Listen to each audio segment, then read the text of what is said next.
빌립보서 2장입니다. 2장 1절부터 11절까지인데요. 같이 교독해서 읽어볼게요.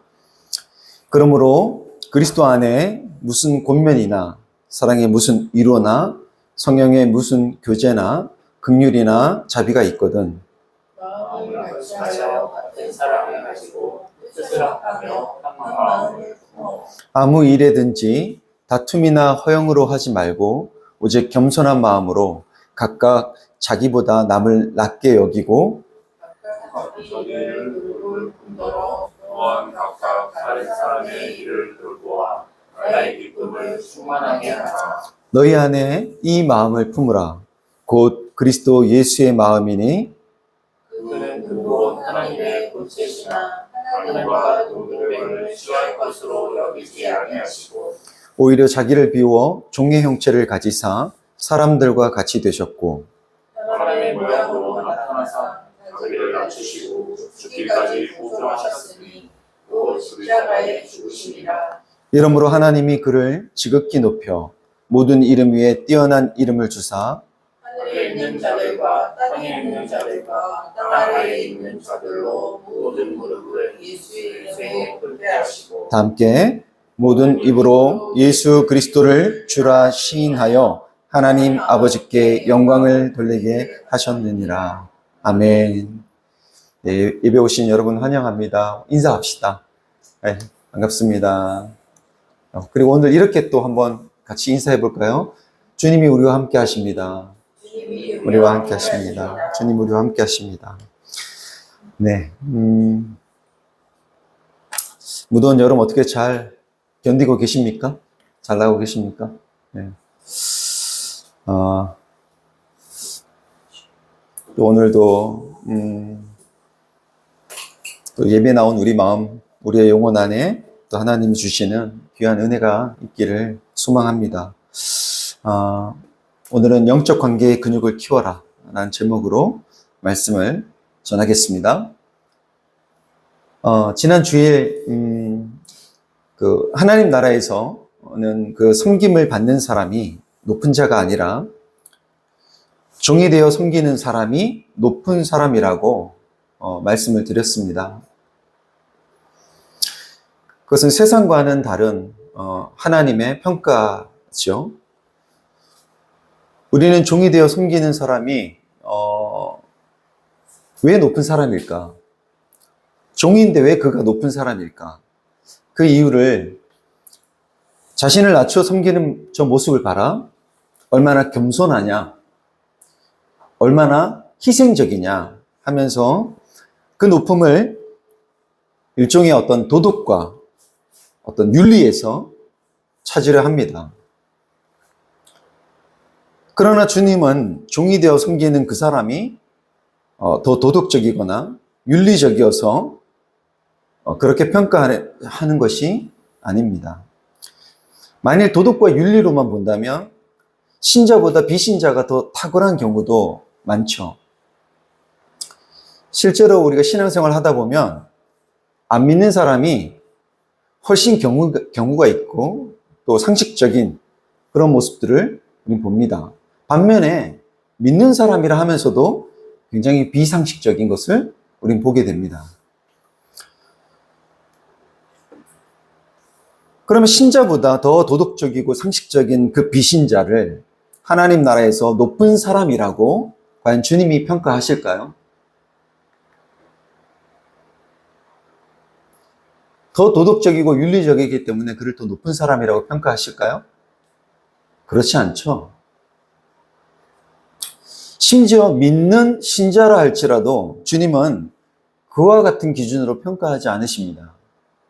마태복음 7장에 보면요, 주님은 나더러 주여 주여 하는 자마다 천국에 다 들어갈 것이 아니라고 하시죠. 그들은 그런데 주여 주여 하는 자마다 천국에 들어갈 것이 아니라고 한 그 대상들, 그들은 어떤 사람들이었냐? 주의 이름으로 말씀도 가르치고 귀신도 쫓아내고 병도 고치고 구제도 하면서 온갖 선한 일을 합니다. 그런데 그 온갖 선한 일을 하는데도 주님은 뭐라 말씀하시냐면 내가 너희를 도무지 알지 못하니 불법을 행하는 자들아 내게서 떠나가라고 하십니다. 그러면 이 주님이 이 하나님 나라 이 기준, 그 나라에 들어갈 수 있는 그 기준은 뭘까요? 주님이 이렇게 말씀하시죠. 다만 하늘에 계신 내 아버지의 뜻대로 행하는 자라야 들어가리라.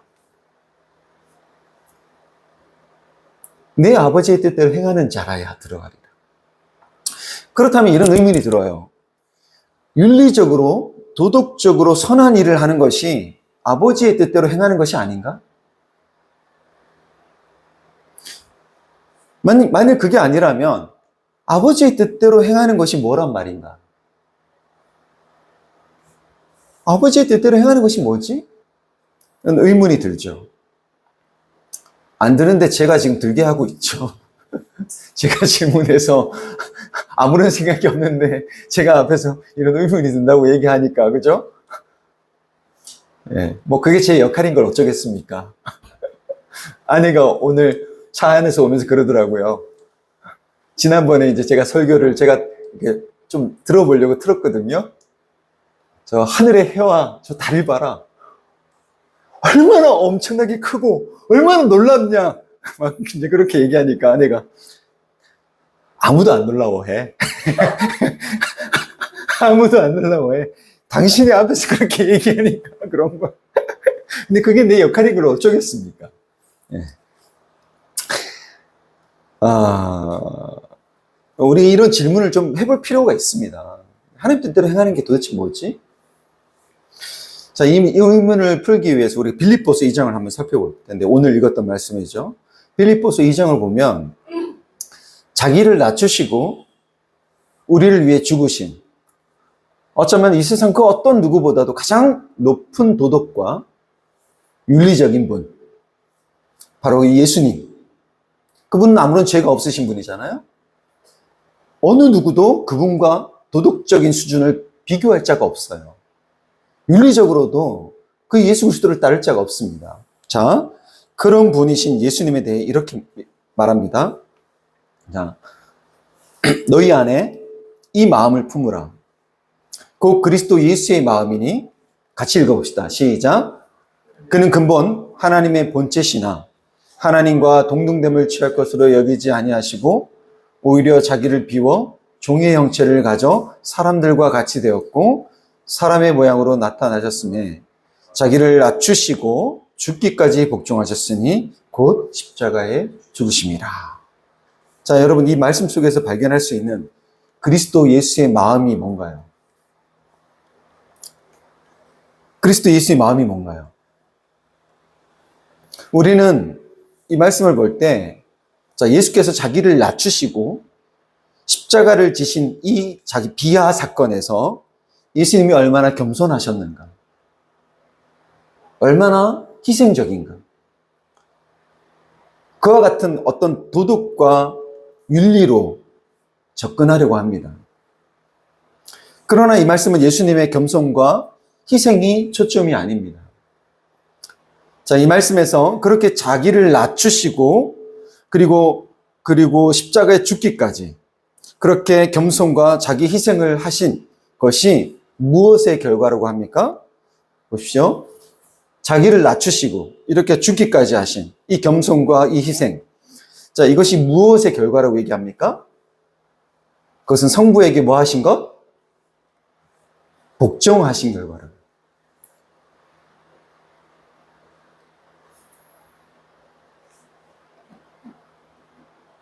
자, 이 복종은 성부와의 긴밀한 관계 속에서 성부의 소원이 성자의 소원이 된 것입니다.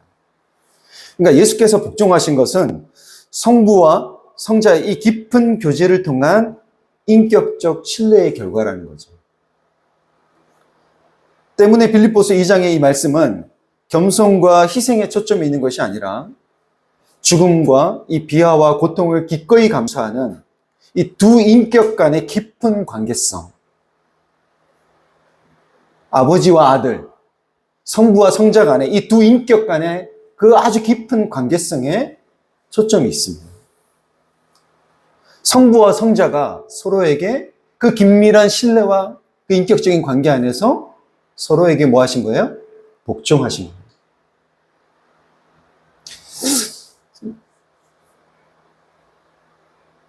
이걸 우리가 정말 좀 생각해 볼 필요가 있습니다. 겸손과 어떤 희생이라는 그 윤리와 도덕적인 측면만 볼 것이 아니라 이 깊은 이 관계. 이 관계의 중요성은 이제 빌립보서 오늘 읽었던 이 후반부 말고 바로 전문맥에서도 나타나는데요. 보십시오. 그러므로 그리스도 안에서 무슨 권면이나 사랑의 무슨 위로나 성령의 무슨 교제나 긍휼이나 자비가 있거든 마음을 뭐하여? 같이하여 무슨 사랑? 같은 사랑을 가지고 뜻을 뭐하여? 합하여 어떤 마음? 한 마음을 품어 아무 일이든지 다툼이나 허용으로 하지 말고 오직 겸손한 마음으로 자기보다 남을 아껴 여기고 각각 자기 일을 돌아볼 뿐더러 또한 각각 다른 사람의 일을 돌아보아 나의 기쁨을 충만하게 하라. 자, 여러분 그리스도 안에서 어떤 이 무슨 이 권면, 이 사랑과 위로, 교제, 긍휼, 이 자비와 같은 자비를 베푸는 것 같은 이런 모든 것들은 좋은 일이에요. 좋은 일. 여러분 이건 선한 일입니다. 그죠? 누군가를 돕는 거잖아요. 위로하고 격려하고 권면하고 이렇게 세우기 위해서. 자, 이 좋은 일, 이 선한 일을 할 때 뭐 하라? 뭘 하라는 거예요? 어디에 강조점 있어요? 마음을 뭐 해라? 같이 하라. 같은 사랑을 가지고 뜻을 합하여 한 마음을 품으라. 자, 이 말을 왜 합니까? 이것은 그 좋은 일을 함께하는 이들과의 관계를 뭐 해라? 생각하고 그들과의 관계를 뭐 해라? 존중하라는 거예요. 그리고 그것을 다툼이나 허용으로 하지 말고 겸손한 마음으로 각각 자기보다 남을 낮게 여기라는 이 말도 이 좋은 일을 함께하는 이들과의 관계를 뭐 하지 마라? 무시하지 마라. 그들을 나보다 낮게 여겨라. 이 관계성. 한마디로 좋은 일 할 때 큰 소리 내지 말고 옳은 일 할 때 목에 힘주지 말라는 거예요. 왜냐하면 좋은 일을 하다가 관계를 망치는 경우들이 많기 때문입니다. 좋은 일을 하는데도 관계를 망칠 때가 언제일까요? 여러분 혹시 그런 경험해 보셨나요? 우리가 분명히 뭔가 좋은 목적을 갖고 우리가 좋은 일을 하고 있는데 너무 관계 같이 하면서 너무 힘들어. 관계가 다 깨져. 이럴 때가 언제일까요? 사람에 대한 이해와 존중이 없이 또 그 관계의 어떤 그 정도와 그 관계의 어떤 그 성숙도에 대한 이해 없이 그저 윤리와 도덕적인 그 잣대만 남아있을 때입니다. 왜 일을 그렇게 해? 야, 이게 기본인데 그것밖에 못해? 다들 애쓰는데 너는 왜 애를 안 쓰냐? 다들 희생하는데 왜 너는 희생하려고 하지 않아? 그러다가 어디까지 가냐 하면 나는 하는데 니는 왜 못해? 나는 이렇게까지 하는데 그런데 너는? 나는 헌신하는데 너는? 나는 힘들어도 돌봐. 그런데 너는? 그런 적 있어? 나는 시간이 없어도 만나. 근데 너는? 넌 그렇게 해? 그러면서 봐, 내가 옳고 너가 틀렸잖아. 내가 옳아. 너는 틀렸어. 그렇게 증명하려 합니다. 저는 이 얘기를 대놓고 하는 사람을 참 봤어요. 알고 있고. 그것 때문에 공동체가 다 힘들어지고 사람들 마음이 다 어려워지고 분명히 선한 일을 하기 위한 것이고 좋은 일을 하기 위한 것인데 오히려 다 죽여요.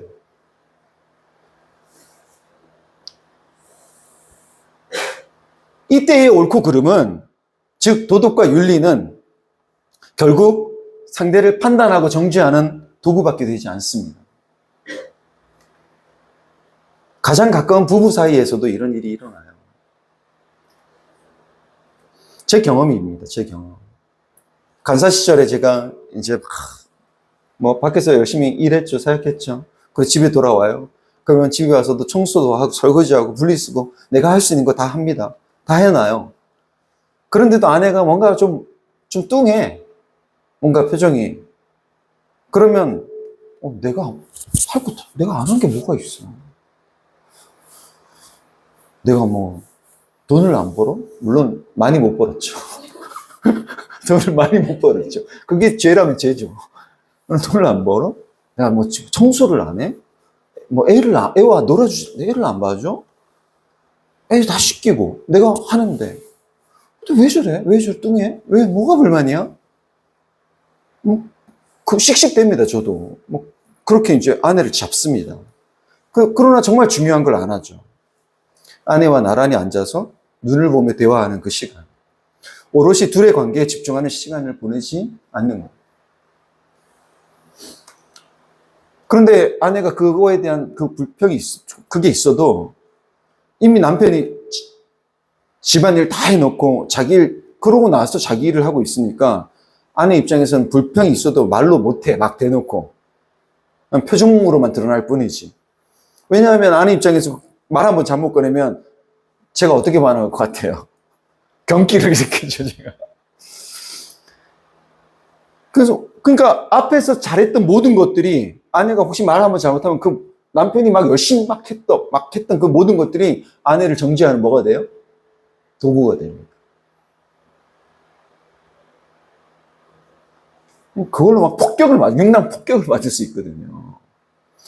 그러면 그 관계는 굉장히 답답해지고 꼬일 대로 꼬여요. 이건 친밀함이라는 관계 없이 서로 할 도리와 의무만 다하는 그저 윤리와 도덕만 남는 관계에서 일어나는 비극이에요.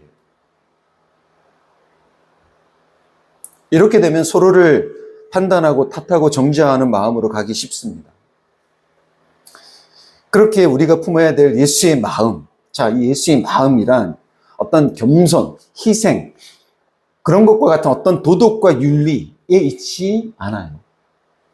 예수의 마음은 그 도덕과 윤리적인 삶을 가능하게 하시는 하나님과의 교제, 하나님과의 친밀한 관계를 소원하고 갈망하고 그 관계를 맺는 것에 있습니다. 그 관계.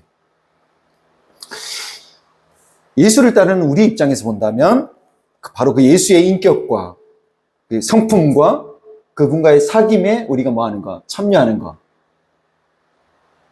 그것이죠. 그래서 그분에 대한 신뢰와 믿음 때문에 종이 되어서 서로 섬길 수 있는 그 마음. 더 나아가 서로에게 복종할 수 있는 마음. 그것이 바로 우리가 품어야 될 예수의 마음입니다. 그렇지 않으면 그저 그냥 도덕적이고 윤리적인 것에 그치고 말아요. 우리의 모든 것이. 그리고 그것으로는 다만 아버지의 뜻대로 행하는 자라고 할 수 없습니다. 아버지의 뜻은 우리가 당신과의 사귐, 그 관계 안에서 행하는 거예요. 그 사귐 속에, 그 교제와 그 관계 속에서 우리가 살아가는 것. 그리고 그 안에서 행하는 것. 그럴 때 하나님께서 성부와의 관계 안에서 행하신 예수님을 그분이 어떻게 하십니까? 지극히 높이시죠. 모든 이름 위에 뛰어나게 하시죠. 그분을 지극히 높이신 것처럼 바로 예수님과의 관계 안에서 행하는 우리를 높이십니다. 그런데 세상은 바로 이 지점에서 이 기독교를 전혀 알지 못해요. 여러분, 세상 사람들이 하는 말이 있죠. 저 사람 정말 착해. 저 사람은 예수 안 믿어도 천국 갈 사람이에요. 너무 착해서. 예수 안 믿어도 천국 갈 사람. 그러나 이건 말이 안 되죠. 여러분, 예수 안 믿고서는 천국에 들어갈 수 없습니다. 천국은 여러분 착한 사람들이 가는 곳이 아니에요. 착한 사람들만 모여있는 집단이 아닙니다. 천국을 가는 것은 착하냐 안 착하냐의 문제가 아니죠. 그게 아니라 예수를 그리스도로 아느냐 모르느냐의 문제예요. 그분을 구주로 믿고 사랑하고 그분과의 관계 안에 있기를 진정으로 바라느냐의 문제인 겁니다. 이것은 관계의 문제이지 윤리나 도덕의 문제가 아니라는 거예요. 하지만 세상 사람은 물론이고 우리가 가지고 있는 이 자연인적 어떤 종교적 본성이 우리에게 자꾸 도덕적이고 금욕적이를 요구하고 바라요. 우리가 우리 삶과 신앙을 점검할 때 그저 늘 미흡해 보이고 또 미안하게 생각하는 가장 큰 이유가 어떤 시간을 내서 종교적 행위를 하지 못했다는 것에 있어요. 대부분. 이런 거죠. 성경을 많이 보지 못했습니다. 우리가 앞에서 기도할 때 하나님 주님 말씀을 가까이 하지 못했습니다. 한 주간. 그리고 기도를 많이 하지 못했습니다. 헌금을 많이 하지 못했습니다. 전도를 많이 하지 못했습니다. 이런 것과 같은 것. 그런 것들이죠.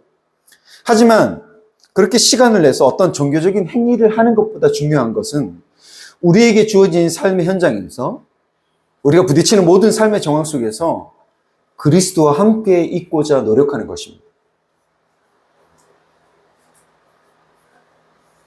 그분과 함께 있고자 노력하는 것. 그러니까 주님이라면 어떻게 하실까? 주님이라면 이 상황에서 어떻게 하실까?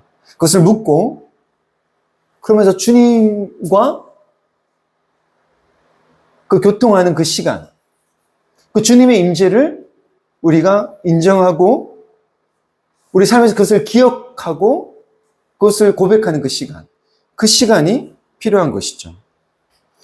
근데 그렇게 물었을 때 정답에 이르지 못했을지라도 우리가 항상 어떤 음성을 듣습니까? 그렇지 않잖아요. 우리가 물었는데 어떤 뭔가 깨달음이 바로바로 주어지거나 항상 그렇지 않잖아요. 그러나 그러지 못했을지라도 우리가 그분께 묻고 생각하며 답하는 이 관계성, 바로 거기에 그리스도인의 생명이 있습니다. 이 관계성 속에. 이 관계가 단절되지 않기 위해 여러분 우리는 씨름해야 됩니다. 싸워야 돼요. 대부분 이 싸움에서는 보통은 질 것입니다. 그분을 믿고 따르는데 실패할 거예요. 그래서 그런 실패하는 그 과정, 그게 있지만 그러나 그것 때문에 우리가 아파하고 애통해하고 있다면 그래서 내가 내 삶이 지금 너무 공허하고 그래서 그것 때문에 힘들다면 여러분 실패가 아닙니다. 그것은 근력이 없던 그 관계에 하나님과 그 관계에 근육이 생겨나기 시작하는 증상입니다. 여러분 힘들다는 것은요 힘이 생겨나고 있는 거래요. 혹시 얘기 들어보셨죠? 힘들다는 것은 힘이 생겨나고 있는 거래요. 우리가 무거운 걸 들었을 때 힘들잖아요. 이게 힘들지만 힘들다고 느낄 만큼의 무게를 견딜 힘이 지금 생기고 있는 것이랍니다. 그러니까 힘들어도 매일 우리가 처한 삶의 그 현장에서 주님을 모시고 신자답게 사는 방법에 대해 생각하고 노력하고 시도해야 됩니다. 여러분 아픔 없이 저절로 생겨나는 근육은 없죠.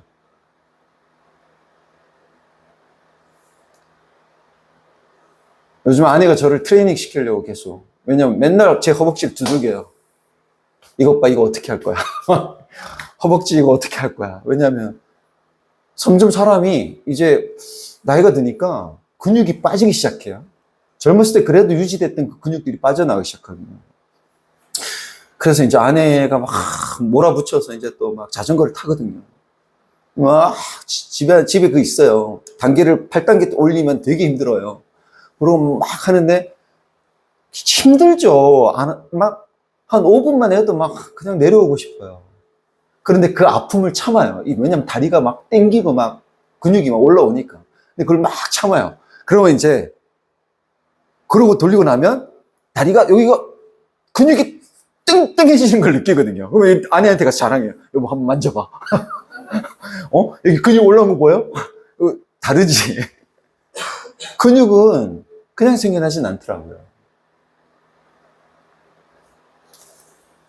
아픔 없이 생겨나지 않습니다.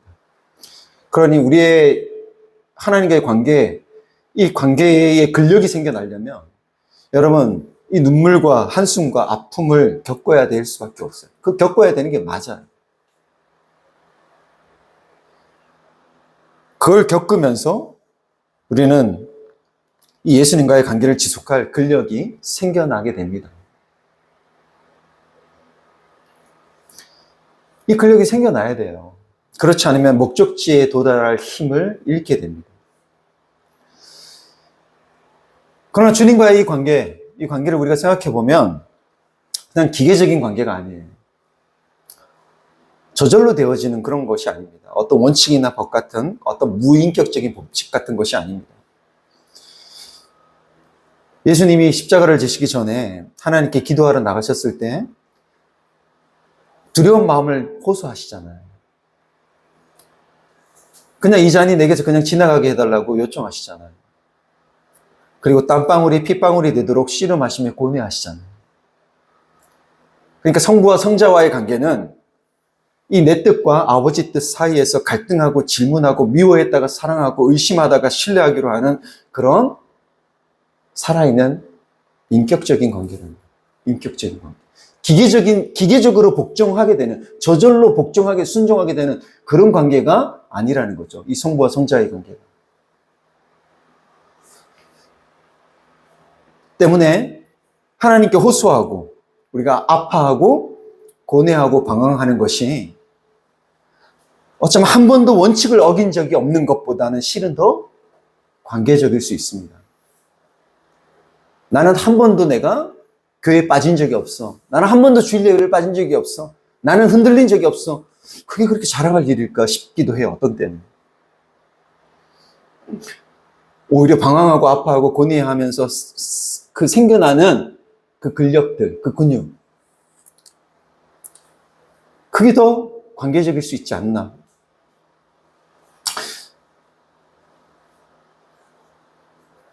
네, 성도 여러분, 혹시 미움, 원망, 그리고 의심하는 중에 흘리는 눈물과 한숨, 아픔 같은 것, 아니야, 나 이거 너무 싫어. 그런 거 다 접어놓고, 그냥 그런 것들과 다 단절된 어떤 공간에서, 보호받는 그런 장소에서 종교적인 행위를 하고 있는 것으로 구원받았다고 우리가 혹여나 안심하고 있다면, 그런 말도 안 되는 유혹과 거짓에서 벗어나시길 바랍니다. 아프고 힘들더라도 아버지 하나님을 신뢰하는 이 관계의 근육을 키우며 그 관계 안에서 우리가 죄 짓는 일이 아닌 이상 모든 것을 할 수 있는 저와 여러분이 되기를 바랍니다. 우리가 그 모든 것을 하면서 실패도 하고 넘어지기도 하고 이게 모든 것에 포함되는 것이죠. 후회도 하고 그러면서 깨닫기도 하고 그러면서 하나님을 신뢰하는 법을 배워간다면 그것이 아버지의 뜻대로 행하는 것일 것입니다. 한 주간 이 주님의 임재 그리고 주님과의 이 동행 이걸 우리가 연습하고 훈련하면서 이 영적 관계의 근력을 키우는 그분과의 관계 안에서 모든 것을 하면서 때로 넘어지고 실패도 하고 하겠지만 그러나 이 관계의 근육을 키워가는 저와 여러분이 되기를 우리 주 예수 그리스도의 이름으로 축원합니다.